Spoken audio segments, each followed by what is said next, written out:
Hello, and welcome to the Light Reading Podcast, the Notebook Edition. Congratulations, you have survived the red wave, and you've made it to the weekend. The red wave. Okay. Oh, sorry. LOL. Yeah, so joining me, I'm Phil Harvey, probably former editor at Light Reading. That's when you hear this. And joining me is... Nicole, no affiliation Ferraro, trying to keep my job.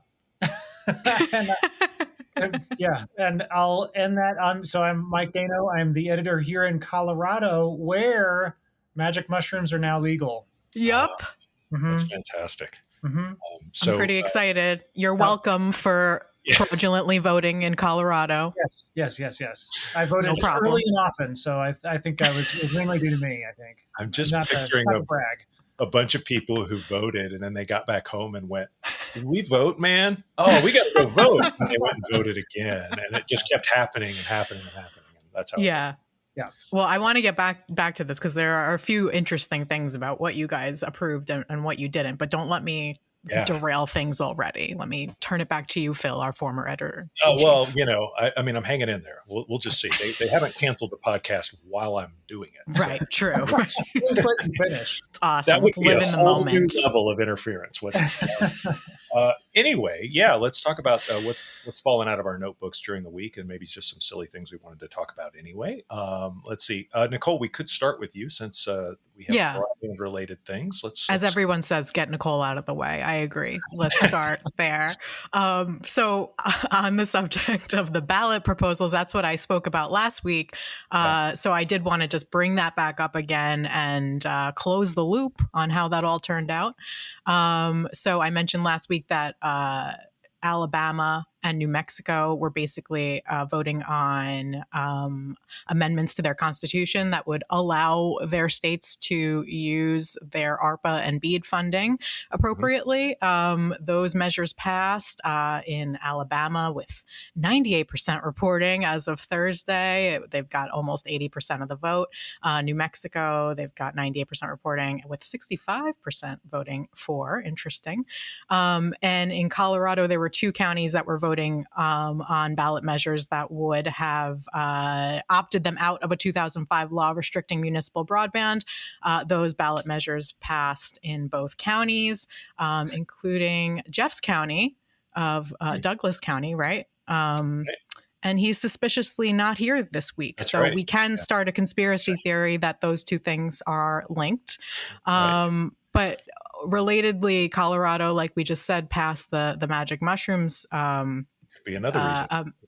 Amendment. That could also be why. But you also you guys voted against stuff related to alcohol delivery and wine. So very interesting state. Got to come check it out sometime. I know. You can't win them all. Can't figure out if you want to get your buzz on, right? Yeah. I mean, I would say it's progressive position to be pro mushrooms and anti-alcohol at this point. But let me not, again, get too far off subject.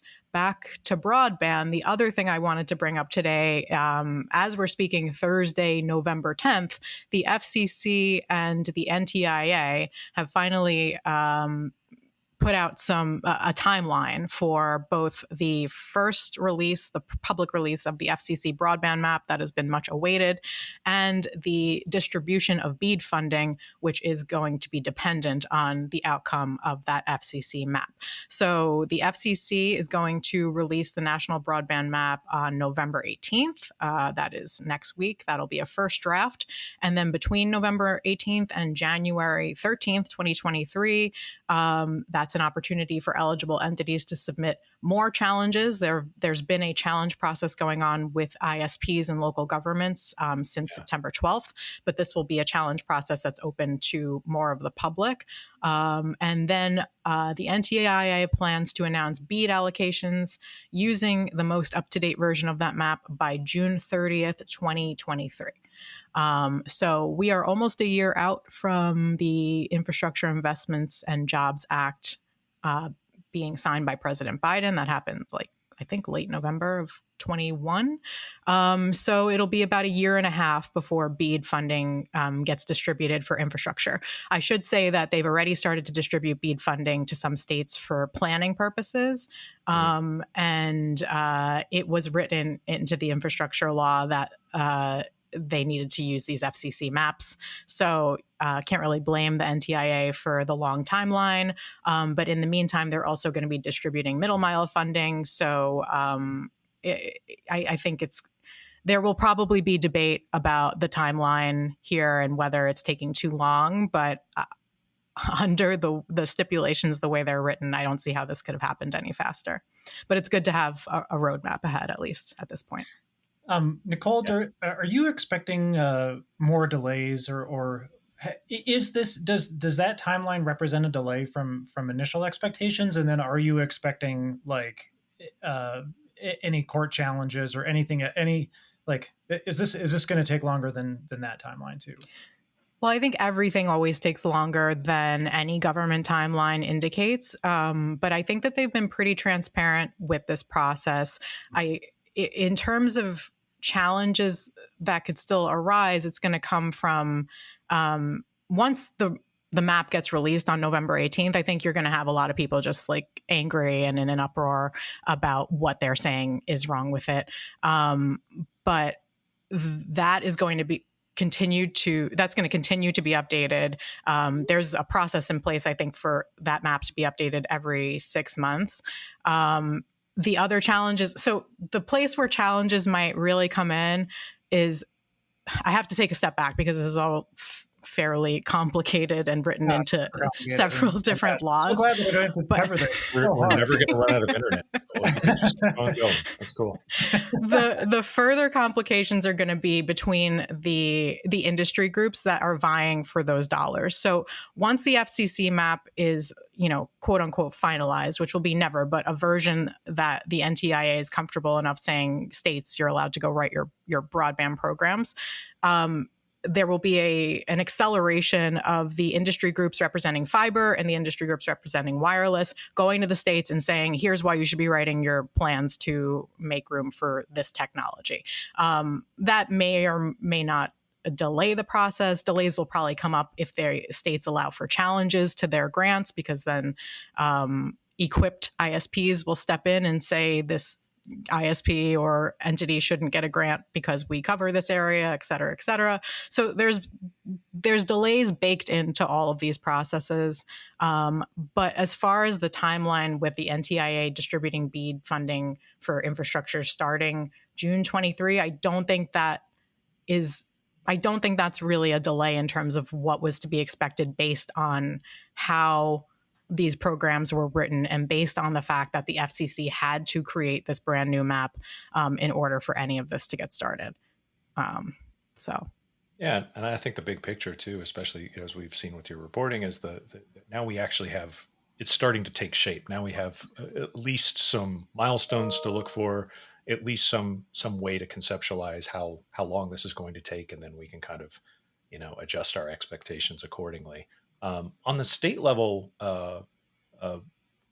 ballot initiatives and the sorts of things that happen there, was the kind of the big headline there was that for the most part, broadband is good, right? Everybody still wants broadband. Is that good? Yeah, people definitely still want broadband. It's still one of those rare issues that gets like weird bipartisan support. If there's disagreement, I would say amongst the parties, it's about who's lobbying who and who understands what technology. But otherwise, universal broadband is seen as a good thing. The issue with the states had much more to do with, well, in Alabama and New Mexico specifically, had to do with weird writing in their state constitutions that disallowed municipalities and local governments from giving money to private companies and private entities for infrastructure. I think I was saying last week that programs like RDOF go straight from the federal government to ISPs. So I think those probably circumvented some of those weird state laws. Whereas in Colorado, ISPs had gotten behind a state law in 2005 to ban municipal broadband, basically. And there's been an effort since then to opt out of that law on the county level. And so these 2 counties yesterday joined like 100 plus others that have opted out of that law since 2005. So people generally want broadband. The incumbent companies that have provided broadband don't want more competition, and that's what slows things down. Because whether that's happening in a challenge process or whether that's happening in the way that these laws are written and the ways that the provisions are written for these laws, those are all coming from recommendations from the industry lobbyists. And it's not like you have a bunch of like former, electric co-op representatives and ISPs working for Congress. These people don't understand what they're talking about, so they get input from these groups. Then some of them want to slow down the process because they don't want more competition. So it's complicated. It's super complicated. It's also more frustrating because, we're talking about 50 different versions of the truth, because no broadband rollout plan in any given state is just top down, here's the federal money, go roll it out. It's like, no, it's like you said, there's all these municipalities and state level laws that people have to kind of comply with or decide they need to change, in several cases in order to equip their state and the companies in that state to actually provide broadband. And I'm glad some of this stuff is at least getting the light of, seeing the light of day, because I don't think there's anyone across the board who opposes, rolling out more broadband to more people. But yeah, the telcos hate competition. Cable companies hate competition. And so they've just naturally grown up in an environment where as soon as there's a challenger to their, territory, they take them down. And I don't think I don't think that's where the future of this country is sort of pointing toward. I think getting everyone as connected as we possibly can, and then fighting it out the old-fashioned way, lowering prices, providing better service, that sort of thing would be nice. Yeah, we shall see. Yeah. Well, thanks for the update on that, Mike. You've been staring at the sky a lot lately. Did you see? Oh yeah, no. Yeah, stuff is things that are falling out of my notebook are satellites and ground receivers and band 53 capable chipsets, all the interesting things. I know. Sounds loud. Exciting, that's for sure. Notebook. Yeah. So yeah, this this whole this like sort of new wave of satellite stuff is just, I think it's fascinating. It's like one of my favorite things to cover because broadly, it means that satellites are going to become, I think eventually the goal is to have satellites become a integrated part of the broadband network topology just for everybody. So, just like Wi-Fi plays a role and cellular plays a role and fiber plays a role, satellite would play a role as well. And you would kind of hardly even notice it in the future. And so right now we're seeing sort of the market shake out toward that direction. And there's satellite companies that are doing very poorly. There's some that are doing pretty well. But it's sort of this, a lot of like market chaos going on right now. And so a couple of the new things that we've seen recently. So just recently, Apple announced its total investment into phone to satellite connections. It said it spent $450 million getting this up and running, mainly with Globalstar. That's its main partner that operates about 24 satellites. Mm-hmm. And those are the satellites that support the new SOS feature in the iPhone 14. But that's just one of many things that are going on right now in terms of overall satellite stuff. I mean, and there's all kinds of things going on. So, for example, SpaceX, the Starlink service from SpaceX, they recently capped usage at 1 terabyte a month. And that is a very clear signal that their network is getting congested. They're racing to launch more low Earth orbit satellites to support that service. So that's kind of happening, and then sort of a little bit longer term, there's a large and really a growing number of companies that are talking about how they too are going to play in this whole area of internet connectivity, IoT services, and especially the phone to satellite stuff. So, just in the past few weeks, we've seen companies like EchoStar and Viasat and Iridium, and the sort of the list goes on about these established big satellite companies that are saying, yes, we too are going to play in the phone to satellite market at some point in the future. And I think the real key here is the 3GPP is release 17. So the 3GPP is the standards organization behind 5G, and they recently released a new batch of standards, and those batch of standards include satellites. So now that that standard is out there, it's like now satellite companies like EchoStar and others can start sort of building toward that standard, and handset makers can start building toward that standard. And so I think I was telling somebody that I would expect in the next 1 to 2 years that a large number of new and existing phones are going to be able to talk to satellites somehow, and do something. Maybe it's just text messaging, Right. maybe it's checking email. It's not going to be watching video, but like, right. It's a big deal. Yeah, and Phil, you were part of this whole thing just recently. You were at the FCC's big announcement about this area.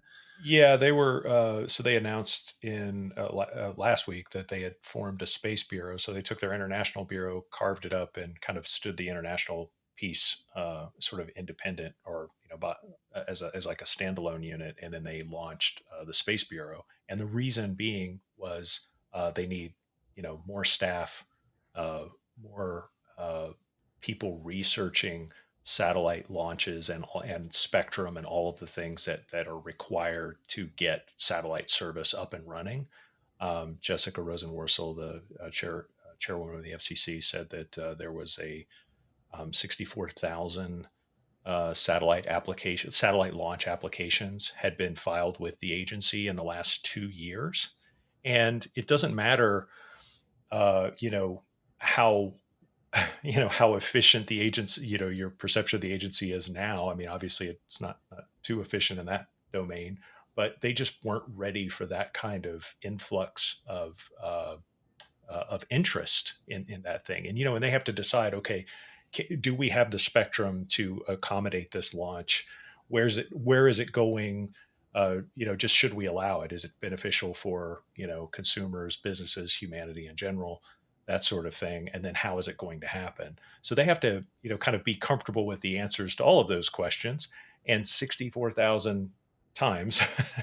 and that's just, this past couple of years. So in the last 12 months, about $10 billion of private equity and private capital have been invested in the satellite industry and the space industry broadly, just in the last 12 months. So there's a huge amount of, and that covers everything from satellite broadband to space tourism. So there's a pretty wide range of services that people are hoping to offer in space. But that whole thing I attended was about the commercialization of space, about the FCC's role in that, and how they're trying to, although they still have to be a gatekeeper, they can also be an enabler to commerce. So what they're hoping this new agency will help with, as it gets staffed and kind of up and running, is that they will be able to be the first call for startups and other companies that are looking to do things in space, provide services via satellite. How do we do that? And what regulatory hurdles do we have to clear? Hopefully they can go to this agency first, get those answers, get some guidance, get pointed to the right direction within the industry, and then get closer to commercializing whatever service. So they're trying to just speed the whole thing up. And the Satellite Industry Association, which is the trade group that talks to all the big satellite companies that are very, very keen on connecting directly to consumer phones and IoT devices and all that sort of thing, are they were hosting this press event and the thing. So they had speakers and sort of opinion makers that were present, and they're all on board with the FCC being kind of a cool entry point for companies looking for more commercial opportunities in space. So that's a big answer for what you asked, but there you go. I mean, it's huge. And here's what I think is really crazy is that, so, we're just talking about phones to satellites, and now you're talking about a whole new approach to the US use of satellites in space. And then if you go another layer up, like, there's a huge amount of conversations going on right now about the geopolitical global use of space, because there's a lot of discussion about whether Russia can view SpaceX satellites, the Starlink satellites, as essentially as an enemy combatant, because Ukrainians are using those Starlink services for like core military communications. And then in China, they're building their own space station. They've got this, like, I just read about it. They had this like mysterious aircraft that has space capabilities that they're testing, and no one's really quite sure what purpose and what exactly they're testing. And so, like, and every company or every country that has a space program is going to be making its own decisions about what it's going to be doing in space. And so, I mean, it's just the layers of complexity and ramifications are it just goes on and on. Yeah, and back to pick up on the point about Russia too. I mean, this is going to be part of the wisdom of sort of making a space bureau and then sort of adding more capability to the international bureau is they are also going to be addressing some of those jurisdiction questions and things like that, because Russia has said, like you were saying, any commercial effort that is perceived as even if it's commercial equipment, if they feel like the Ukrainians are using it to further their efforts in defending themselves, they will consider that a target of war and will take it out. Now that has very much gotten the attention of Viasat and other companies who have ground stations and relay locations all over Europe, because those are subject to not just being destroyed physically, like what's happening in Ukraine, but they're also subject to cyber attacks in a much more concentrated way than they have been before. Once they're declared, as targets of the Russian state, then it becomes a whole new game. And I was part of the during the same trip, I was at the Cyber SatGov conference where they were, a lot of folks in the satellite industry and the Defense Department were talking, openly about their concerns that the security posture of a lot of these countries has changed since the last year. Last year they were worried more about what's China doing and how fast how is this economic sanctions really going to work out? Well, now they're completely like, oh, are they going to blow up our ground stations or not? That's a completely different set of security concerns, and they've had to completely pivot where their attention is. So yeah, I bring all this up too because it's this all affects the communications industry broadly as well. This is going to take out broadband. Broadband is going to be the lifeblood in some parts of, especially in times of conflict. And this is going to be, satellite is going to be one of the only ways that people are able to communicate when ground infrastructure has been blown up or taken over. And so it's a much bigger deal, and I think there's a lot riding on it for sure. Anyway, that was some light notes to go out on the weekend there. So I'm excited for the future. Yeah, I know it's going to be great. I think and don't you have some good news to talk about, Phil? Well, I was going to talk about layoffs, but let's end our week with a real good high note. That's right. No, I mean, is this the moment Mike and I find out? No, no, so awkward. We would do a ratings grab for that. There's much more marketing in advance. Right. Yeah. Come see Mike, get the axe. The thing I was going to bring out was, in the tech industry and in a lot of industries now in the economy, layoffs are happening all over the place. Companies are contracting. They're sort of pulling back and deciding, really thinking ahead to next year and what they want to prioritize. I just had a really interesting sort of, I don't know, sort of set of thoughts about the direction that Facebook and Twitter are both going, because they're both companies that are laying off a huge number of people this week for different reasons. For Twitter, it's all about Elon Musk wanting to wring more money out of the company because he had to buy it at an inflated price because he opened his big stupid mouth and agreed to do that, and then he was suddenly legally bound to do that. Way to go, dude. And now he's trying to, now he's upending people's lives just to get enough money out of it so that he hasn't made a horrible financial decision. That's not really a strategy, but that is a direction, as I promised. Facebook, on the other hand, is actually kind of in a process of trying to figure out who it is. And, they are building something. Now, whatever you think about the metaverse, they are definitely, there's definitely a vision of, they want to create a tech platform that they own entirely, and they are not subject to being told what they can and can't do on that platform. That's what I think Mark Zuckerberg's ambition is, and that's what the metaverse is ultimately all about. Whatever icing they put on that cake, yeah. it's still ultimately about Zuckerberg wants a platform that Apple can't tell him what to do on. Right. And that's kind of what the iPhone shuts down Facebook, kind of makes Facebook play by the rules as far as advertising goes. And of course, Apple is competing with Facebook on a number of fronts and that sort of thing. And so whatever they're doing there, they're also taking short-term, cost savings in the business by laying people off so that they can afford this longer-term vision of building this thing that who knows if people really want it, but it's something that Facebook itself wants, or Zuckerberg wants. So way different directions, though. It's so amazing how the companies are kind of lumped in together in a lot of news stories, but they could not be operating in a more different point of departure, I guess.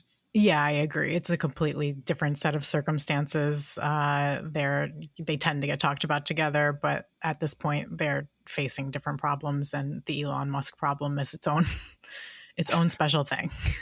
Speaking of nightmares, yeah, that's a very that in itself is going to be a very strange thing. And I also think I'm getting exhausted. And I if any reporters listen to this, God forbid, it would be really cool if you guys just wouldn't take the bait so many times. Yeah. When he proclaims something, and then that's a story, and then it becomes a news cycle, and then 2 days later he says the opposite, and that becomes a news cycle.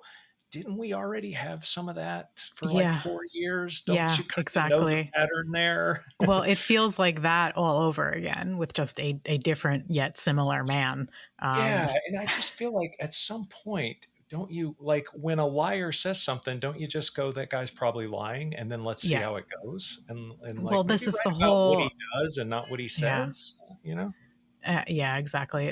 But this is the whole problem with Twitter and Facebook anyway. It's like it's outrage and, attention grabbing stuff that then feeds the headline, that then feeds the tweets. Right. It's an endless cycle of engagement grabbing stuff that people cannot resist doing follow me spreading of.